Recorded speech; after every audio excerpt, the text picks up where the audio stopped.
Chapter 1 of My Side of the Mountain. I am on a mountain in a tree that people have passed without ever knowing that I am here. The house is a hemlock tree, 6 feet in diameter and must be as old as the mountain itself.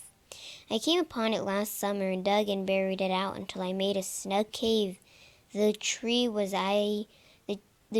that I now call home. My bed is on the right as you enter, and is made up of ash slates covered with deer skin. On the left is a small fireplace about knee-high. It is of clay and stones. It has a chimney that leads the smoke out through a north hole. I chipped out 3 other knot holes to let fresh air in. The air coming in is bitter cold. It must be below 0 outside, and yet I can sit here inside my tree and write with bare hands. Fire is small too. It doesn't take much fire to warm the tree. It is the 4th of December, I think. It may be the 5th, I'm not sure because I have not recently counted the notches in the aspen hole. That is my calendar. I have been just too busy gathering nuts and berries, smoking vengeance fish and small game to keep up with the exact date. The lamp I am writing by is a deer fat poured into a turtle shell with a strip of my old city trousers for a wick. It snowed all day yesterday and today. I have not been outside since the storm began, and I am bored for the first time since I ran away from home 8 months ago to live on the land. I am well and wealthy. I am well and healthy. The food is good. Sometimes I eat turtle soup and know how to make acorn pancakes. I keep my supplies in the wall of the tree in the wooden pockets that I chopped myself. Every time I have looked at those pockets during the last 2 days, I have felt just like squirrel, which remind me, I didn't see a squirrel one whole day before the storm began. I guess they are holed up and eating their stored nuts too. I wonder if the Baron, that's the wild weasel who lives behind the big boulder to the north of my tree, is also denied up.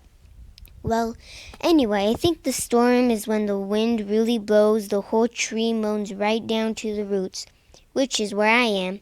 Tomorrow I hope that Baron and I can tunnel out into the sunlight. I wonder if I should dig the snow. But that would mean I would have to put it somewhere, and the only place to put it is in my nice snug tree. Maybe I can pack it with my hands as I go. I've always dug into the snow from the top, never up from under. The Baron must dig up from under the snow. I wonder where he puts that he digs. Well, I guess I'll know in the morning. When I wrote that last winter, I was scared and thought maybe I'd never get out of my tree. I had been scared for 2 days, ever since the first blizzard hit the Catskill Mountains. When I came up to the sunlight, which I did by simply poking my head into the soft snow and standing up, I laughed at my dark fears. Everything was white, clean, shiny, and beautiful. The sky was blue, blue, blue. The hemlock grove was laced with snow. The meadow was smooth and white, and the gorge was sparkling with ice. It was so beautiful and peaceful that I laughed out loud. I guess I laughed because my first snowstorm was over and it had not been so terrible after all. Then I shouted, I did it! My voice never got very far. It was hushed by tons of snow. I looked for signs from Baron Weasel. His footsteps were all over the boulder. Also slides where he had played. He must have been up for hours, enjoying the new snow. Inspired by his fun, I poked my head into my tree and whistled. Frightful, my trained falcon flew to my first fist, and we jumped and slid down to the mountain. making big holes and trents as we went. It was good to be whistling and carefree again because I was sure scared by the coming of that storm. I had been working since May, learning how to make a fire with flint and steel, finding that plants I could eat, how to trap animals and catch fish, all this so that when the curtain of blizzard struck the Catskills, I could crawl inside my tree and be comfortable, warm, and have plenty to eat. During the summer and fall, I had thought about the coming of winter.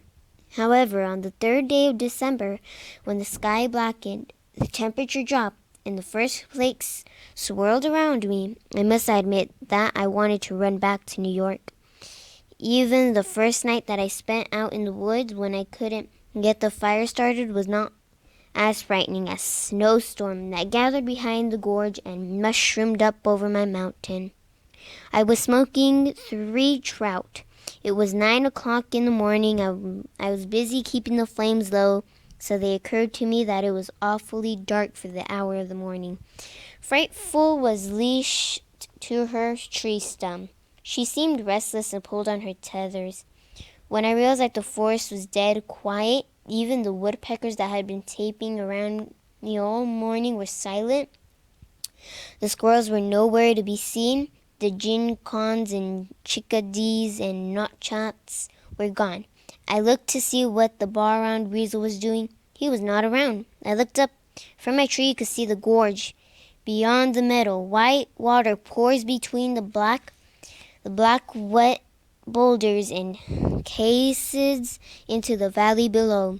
The water that day was as dark as rocks. Only the sound told me if it was still flailing.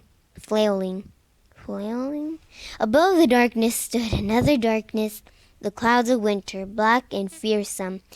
They looked as wild as winds that were bringing them. I grew sick from fright.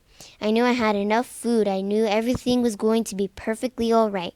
But knowing that didn't help, I was scared, stamped out the fire, and poked the fish.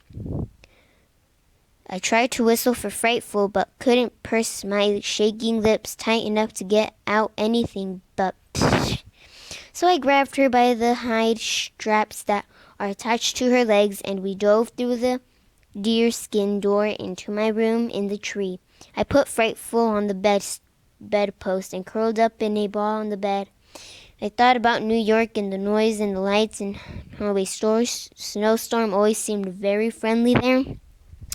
And I thought about our apartment too. At that moment it seemed bright and light and warm. I had to keep saying to myself, there were 11 of us in it. Dad, Mother, 4 sisters, 4 brothers, and me.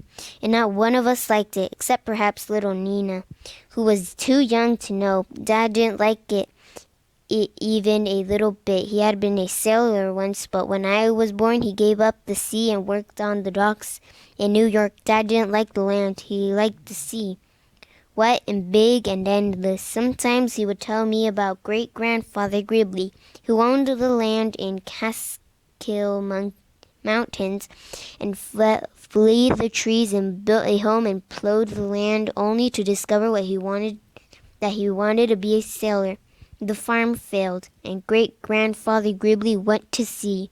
As I lay with my face buried in sweet, greasy smell of my deerskin, I could hear Dad's voice saying that land is still in the family's name. Somewhere in the Catskills, it's an old beach with the name Gribbly carved on it. It marks northern boundary of Gribbly's folly. Land is not place for Gribbly. This land is no place for Gribbly, I said. The land is no place for Gribbly, and here I am, there 100 feet from beach with Gribbly carved on it.